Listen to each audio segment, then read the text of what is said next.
թուրքը գա իրանց մաման լացացնի ամեն առումով։ Կա պատվեր, կա փող։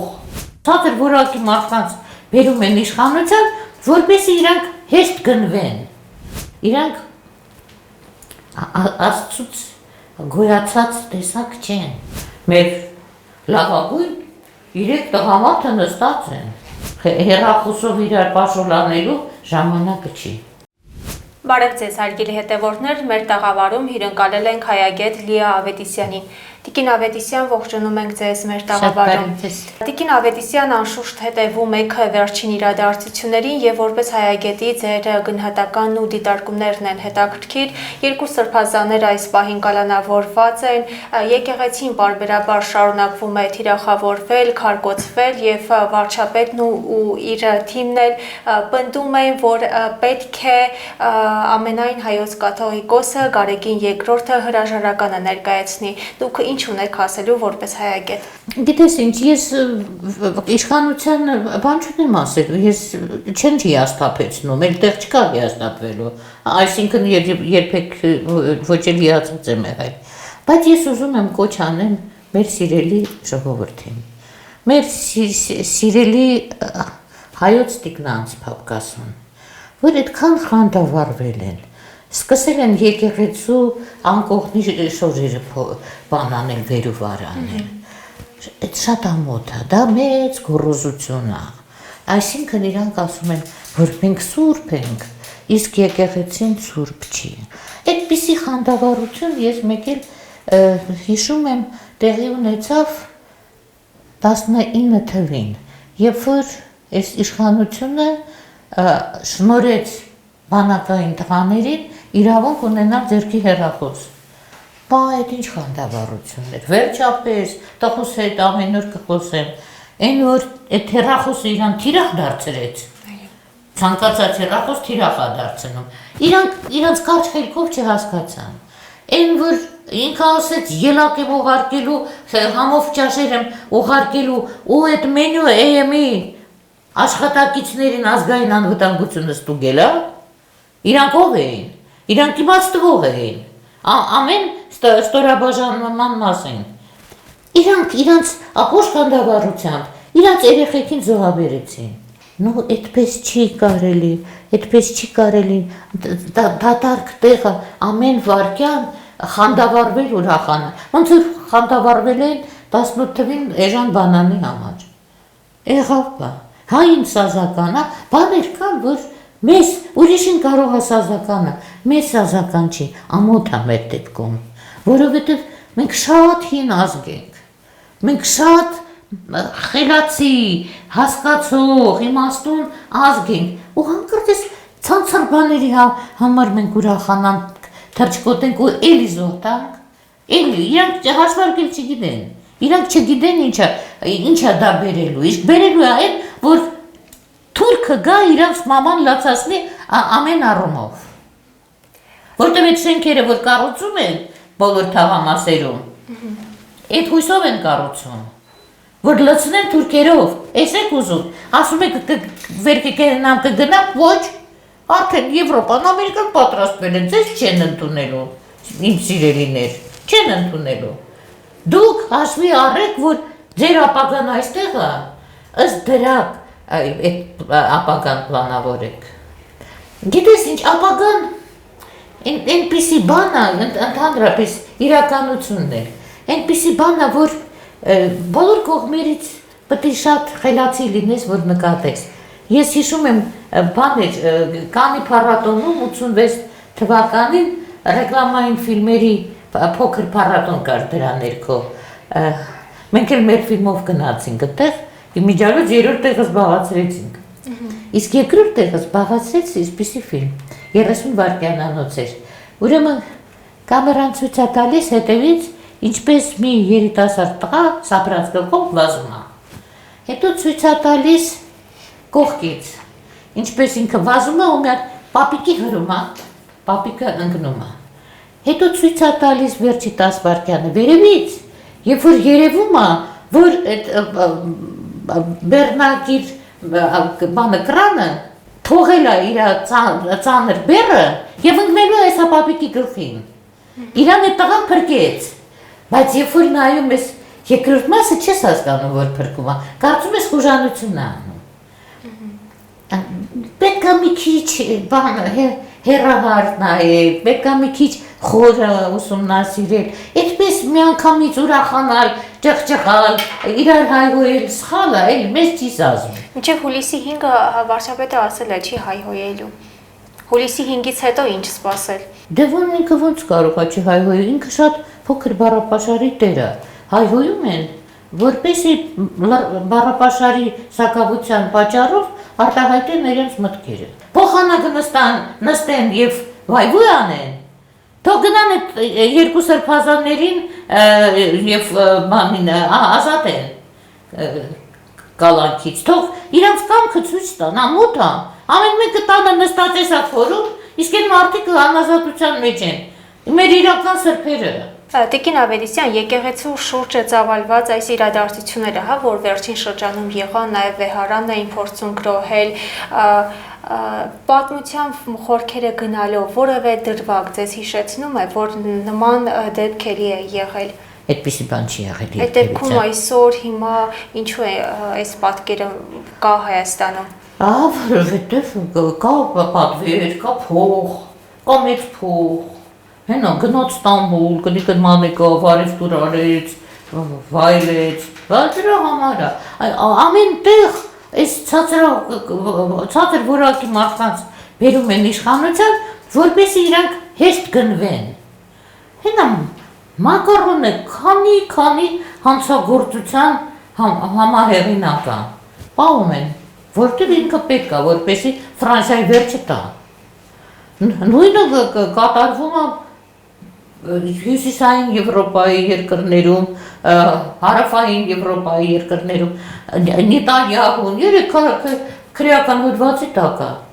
բայց ինքը պետք է։ Այս մարդկանց մոտ աստվածավախություն չկա, հիշեք, որ առաջներում ասում էին, չէ, ասում պետք չէ քարով տալ, եկեղեցու։ Բայց իրանք սատանիստ են, իրանց համար դու չես նկատել, չեն ընդունում, ասում են մենք հայ առաքելական սուրբ եկեղեցու հետևորդներն ենք եւ ուզում ենք մաքուր պահենք եկեղեցու։ Իրանք բան աղանդների, սատանիստական աղանդների անդամներ են։ Վերջի տարիներին ես նկատել եմ տեքստերում, երբ որ գրում են ռուսերեն ասենք թե բոգ, դրանք բոգ չեն գրում, բ գծիկ գ։ Բոգ բառից վախում են,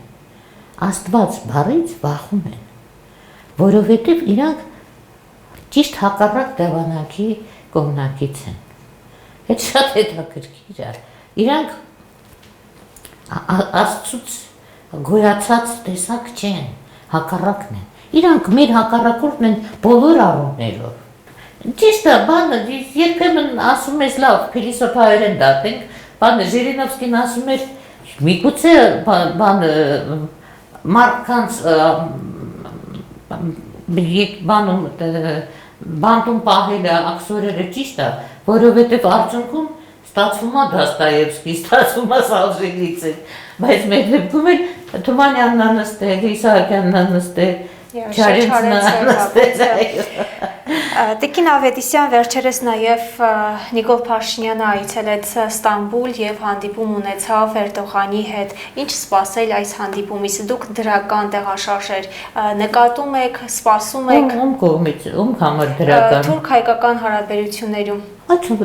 մեր հարաբերություններում ինչ դրական բան կարող է լինի, քանի իրանք չեն ապաշխարել։ Չեն ասել, ես մեղա, ես այսքան հայ կին ու մանուկ, այսքան ծեր ու երիտասարդ կոտորել եմ, ինչ հարաբերությունների լավացում, ինչի մասին է խոսքը։ Դու անձամբ կներես, որ քո գերդաստանը ոչնչացնեն, հետո հարաբերությունների լավացում։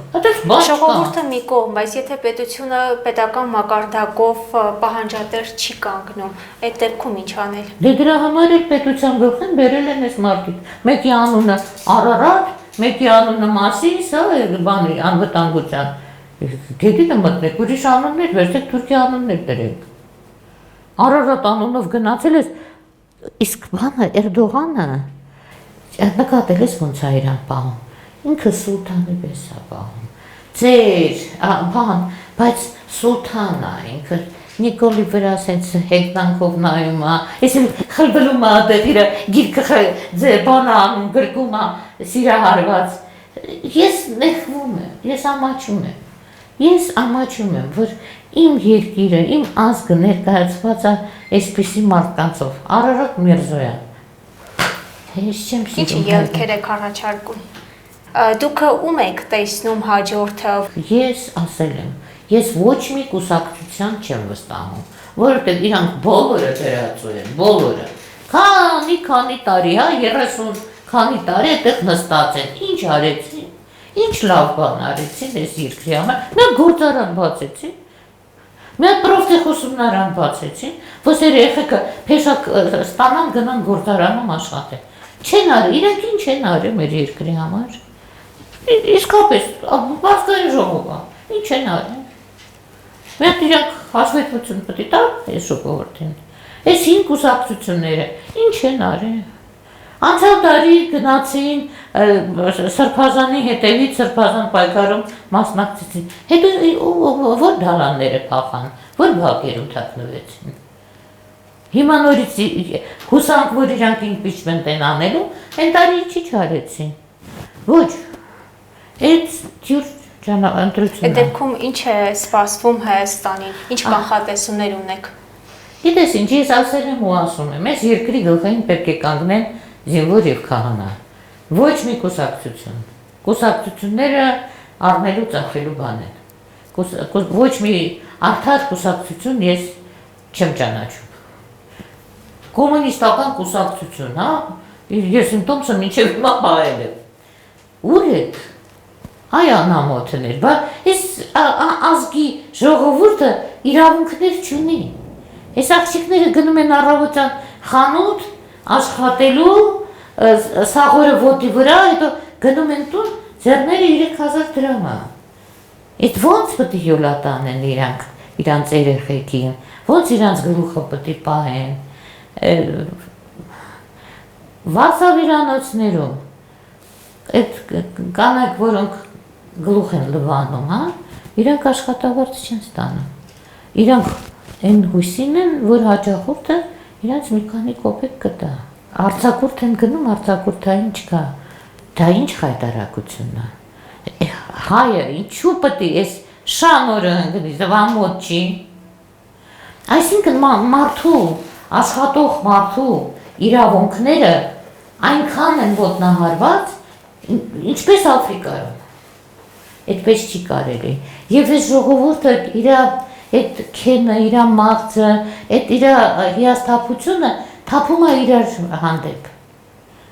Սեփական եկեղեցու, սեփական պետականության, ոչ թե ասում են, եկել են զավթիչները, թուրքի զավթիչները, եկել են եւ մեզ այս օրն են գցել, որ վաղը թուրքը գա մտնի յուրաքանչյուրի մամային վատ բան անի։ Ժողովուրդը ինչ պիտի անի այստեղ։ Ես անգամ չեմ ուզում բանտում նստեմ, ես բանը լավ չեմ զգա, ես հիմա բուժման մեջ եմ, դրա համար չեմ ասում այն միակ բանը, որ պետք է ժողովուրդը անի։ Չեմ արտասանում։ Որևէ հուշում։ Դե հիմա բանը սավերը ինչի համար են նստացրել։ Ասեց մարդը, ասեց նստացրին։ Ես չեմ առոգանում, բայց մտածում եմ նույնը։ Եվ Տիկին Ավետիսյան վերջում ամփոփելով, ինչ 2 ամիս հետո ինչ է սպասվում մեր սրբազաններին եւ բարեգործ Սամվել Կարապետյանին ձեր դիտարկմամբ ելնելով վերջին շրջանում Ես կարծում եմ 2 ամիս չպետք է սպասենք, ամոթ է, եթե մարդիկ այդտեղ անտեր նստեն, ու մենք էլ սպասենք 2 ամիսը լրացավ Նիկոլը ինչ կասի, մենք Նիկոլը ասեք եւս 5 ամիս հետո, չէ, օր առաջ պետք է ժողովուրդը համախմբվի, ամոթ է, մեր լավագույն 3 տղամարդը նստած են, չի կարելի։ Ժողովուրդը կհամախմբվի։ Պետք է համախմբվի, հրաշալի ժողովուրդ է, սուրբ ժողովուրդ է, ուղղակի պետք է մի քիչ իրան թաղթա ու հասկանա, իրողությունը այլ է։ Արդեն հեռախոսով խաղալու, հեռախոսով իրար պաշոլ անելու ժամանակը չի, արդեն լուրջ է վիճակը։ Եթե հիմա չհամախմբվենք, եթե հիմա մեր իրավունքները չպաշտպանենք, Հետո գիտես ողջ Հայաստան նստեք բանից Ստամբուլի արվարձաններով լացեք, այս գիտես Երևանում ինչ տոնն է։ Մեկ էլ ես ուզում եմ դիմեմ մեր ոստիկանների տիկնանց։ Ես հասկանում եմ, չկա գործարան, չկա հետազոտական ինստիտուտ, չկա որևէ նորմալ աշխատատեղ։ Եվ այդ տղաները գնում են ստիպված ոստիկան աշխատելու, որպեսզի ընտանիքը պահեն։ Բայց դուք պատկերացրեք իրանք ինչ մեծ մեղք են վերցնում իրանց վրա։ Դուք ձեր ամուսիններին, եղբայրներին, զավակներին ասեք այ ցավը տանեմ, հարամ է այս հացը, որ տալու ենք մեր երեխեքին, այդ չի ուտվի, այդ հացը հարամ է, չի մարսվի, խնդրում եմ ձեզ, բոլորը լավ հասկացեք, որովհետև այդ ոստիկանի աշխատավարձով գնված հացը իսկապես ձեր երեխաների համար կլինի թույն, պետք չի, հասկացեք և բացատրեք ձեր սիրեցյալներին, սա գիտեք և բոլորիս և յուրաքանչյուրիս խնդիրն է։ Շնորհակալ ենք Տիկին Ավետիսյան։ Հարգելի հետևորդներ, հիշեցնենք, որ մենք զրուցում էինք հայագետ Լիա Ավետիսյանի հետ։